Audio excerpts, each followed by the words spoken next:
Okay, so today in 7th grade we are going to work on solving equations by inequalities, which are like equations except for they have inequality signs for adding and subtracting. This is going to be your item number 18. Sorry. It's going to be item number 18.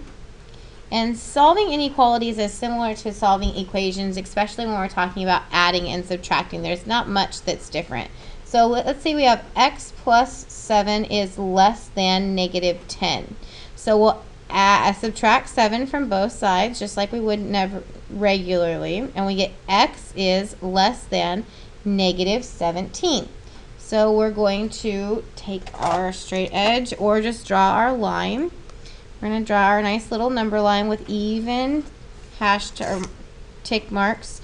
Okay, and let's say we want to start somewhere around negative 17. I'm going to put negative 18 because it's going to get smaller as we go to the left, larger as we go to the right. These should be evenly spaced as we want to make sure we're attending to precision. Remember with our little foldable yesterday, we learned that with this not having an equal sign, the circle should be open. So we're going to make an open circle on or around the negative 17, and then our inequality points to the left, so this is also going to point to the left. And that would be how we graph our inequality. So let's try a second one. What if we have t minus 11 is less than negative 22? This is subtracting 11. We're going to add 11 to both sides. This becomes t is less than negative 11 because a negative plus a positive, we are subtracting the 2 and taking the sign of the larger, which is the negative. Okay, again, we're going to draw a nice number line with even marks in between. And we are just going to say, well, we want to know that it's about negative 11. We're going to go a couple of even places to each side. And we're going to go up a couple. Negative 10 and negative 9, nice and evenly spaced. Okay, we know that it's 11. It is not equal to, so it will be an open circle.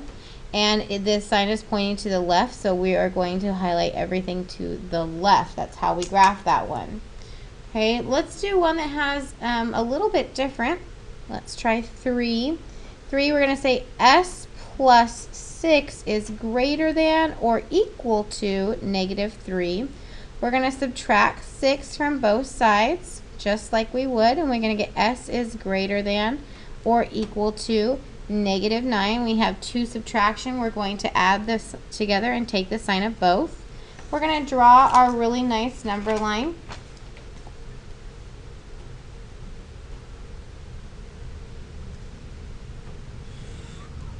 Okay, we're going to make even marks starting somewhere in the middle at negative 9. We're going to go down a couple, and we're going to go up a couple. Okay, when you look here, we have an equal sign, so it's going to be a closed circle around negative 9, and it's pointing to the right, so we're going to highlight and push to the right, and that will be what the graph looks like for that one. Okay, let's do one more. This one's going to contain fractions. And something that's a little bit tricky. Remember, our goal was to always have the variables on the left. Just like here and here, we always want the variable on the left when we are going to graph. So let's try 4 and 1/4 is less than n minus 2 and 1/4. Okay? So you see that our equation has a variable on the right, and I'll show you how to deal with that at the end once we've solved this down. So this is added to, so we're going to, or subtracted to, so we're going to add 2 and 1/4 since that is the opposite of subtraction.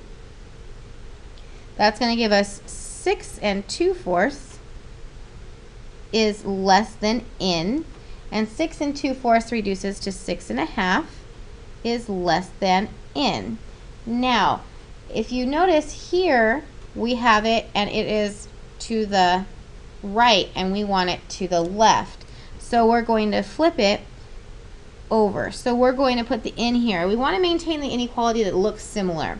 So So this inequality opens up to the end, so I'm going to make sure it opens up to the end when I move the variable to the left, and it points to the 6.5, so I'm going to make sure that it maintains pointing to the same, it points and opens to the same things when I move it.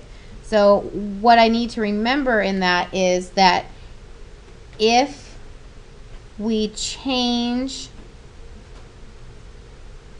the variable to the other side, we must flip the inequality. We must flip the inequality sign so it's the same.